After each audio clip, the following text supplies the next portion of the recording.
All right, we're continuing on with our vets here in 2021 Veterans Day. Al. Okay, I'm gonna tell a little story about when I went active duty. When I enlisted in the Navy down on 9th Street, I was on inactive duty for a period of about 6-7 months. Then and I was working at this time for a company downtown. In January, mid-January, it's cold as hell. I get this phone call at home. It's the recruiter down at 9th Street. He says, I got good news and bad news for you. He says, doesn't matter. What's the good news? Well, we've got a school for you. It's sonar school. I says, okay, where? Down in Key West, Florida. I says, okay, sounds great. And you're in Cleveland at the time, or Chicago, Cleveland. yeah. How fast can I get there? Yes. Exactly. I says, man, this sounds great. 6, 7, 8 months down in Key West, Florida, it's great. He says, what's the bad news? You leave in 2 days. So that was bad. So I get down there, and I go to 10 weeks electricity and electronics school, and PWE. yeah, 6, 8, 9 weeks of sonar school down there. But I have a kind of a cute story. After I passed all of that, I got stationed up in Newport on a destroyer, and got a couple weeks leave, and then I went to report up there, and I got in late, actually on a Saturday night about midnight, because there was an airline strike at that particular time. So I got there, and here it is Saturday, no one's on the ship. And I report on deck, and I salute the staff down at the forecastle and everything, and the officer of the day says to the chief bosun who was up there with me, he says, take this man down, get him a rack, and get him settled in. So we go down 2-3 decks below, and I get a rack down there, and the guy says, well, let me welcome you to your first assignment. And he takes out a bottle of scotch.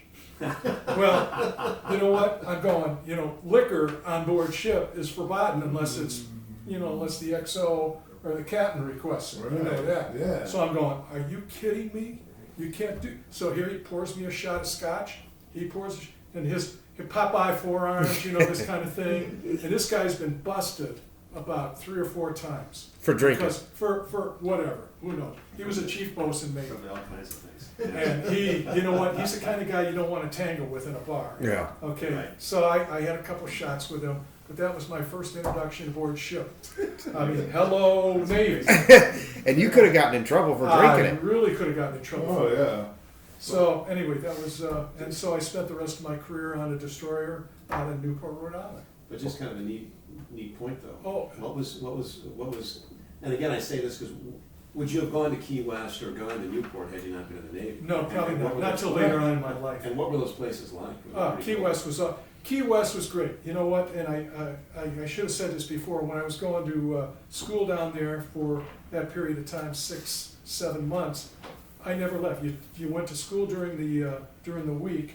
You took a test on Friday. If you passed the test, you had liberty. You could go wherever you want. Well, everybody was blowing out of there, going up to Miami, and I'm going, this is Key West, guys. Why are you going up to Miami? So here I am, the lone sailor down in Key West, Florida in the mid-60s. I had Duval Street practically all to myself. I mean, that was before any of the different folks Yeah. came down there. Things changed a lot. Things changed after that, and I loved it down there. It was terrific. That's- Newport, on the other hand, was a great. I don't think it's a station anymore. There's no ship stock in it, but it was great. They had the War College up there, and it was great eating places up there. Did you stay here in close to America the entire time you were in? No, I went to a couple. We went to Halifax, and Yep. we went down to Florida, Okay. to Fort Lauderdale. That was my only 2 trips. When I got out, they were going to do a med cruise, Yeah. 2 or 3 weeks after I got out. So I just missed a med cruise. And that would have gone over to the southeast That at would- that time? That would have gone over to the other side of the world. Yeah. Wow. Right when you got out. The Gibraltar Straits. Yeah. And So anyway, that was my experience. Amazing. Did you guys ever get deployed when you were? Oh, I was Hayes Gray and underway. Really? Yeah, except for the time that I was in school, which I tried to make sure it was off Yeah. It was like for a guy who didn't like school, is in high school. I grew a big attraction for it. But compared to because Nancy Cole and myself, we had gotten married like days before I left on this 8 or 9 month my first cruise, and that was a Med-IO also, and so we were over there. As a matter of fact, we were over there. I don't know if anybody remembers the 52 hostages that were held in Iran and all. Yeah. That. Oh yeah. That was that's what we were doing over there. So the Persian Gulf is that was horrible. Is that where you went? Right to the Persian Yeah, Gulf? Yeah, we were back and forth there. So, well, I mean, just it's so small comparatively, Yeah. to the rest of the planet. It's like cruising Lake Erie. Yeah. But that whole hostage, and you guys got deployed at that time too, didn't you? Yeah, well, we were on standby, but Carter didn't have enough guts to pull the trigger, if you will. But after that, 1980 was El Salvador when they killed the 4 nuns Yeah. and 3 nuns and a lay person from Cleveland. And ironically, one of the Eddie Miller, I think class of 77. Yeah. His uncle was a priest. Thank God he didn't get abducted, but we had left out of Long Beach as basically a show of force. 3 days off of El Salvador and then through the Panama Canal, and then we did a beach landing in Cuba after that. I talked to Eddie about that, and here he was, the class ahead of you. You get deployed to El Salvador because this mission group was there, Correct. and here it ends up being his uncle, Yes. who luckily wasn't present that day that they killed all these people, and you guys got him out. And he actually became a priest. I mean, he was a priest, but he had a parish not far from here, over in Lorain County. Okay. Small world. Here Yes. you are, Yes. getting to. That's just amazing. And John, so you already said you got deployed.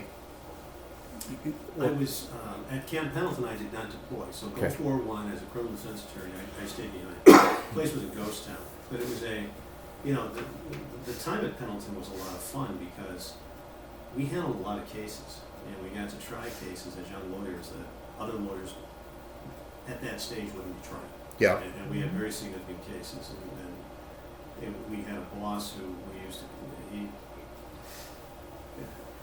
I won't use the actual language we used, but we called him a deflector. He kept people off our backs so we could try cases and do our jobs. And we had a lot of interesting cases. And that gentleman is my son's godfather. Unbelievable. I So the cases that you would hold, that was only soldiers. You never had. Did you ever have civilians involved in anything? back then, jurisdiction in about the mid-'80s changed such that if you were just in the service and you committed a crime in town, we had you. Yeah. We had jurisdiction over you. Now, the civilians could prosecute you as well, but we still had you. So we had a lot of, sexual assaults or thefts or fraud cases that were committed off base, but because they were service members, we had jurisdiction. But you guys never prosecuted a civilian. Never prosecuted a civilian, no. Okay. If a civilian committed an offense on the base, that was handled by the U.S. Attorney's Office. Okay. Since it was federal property. Interesting. Yeah. All right, we'll pick up in a minute.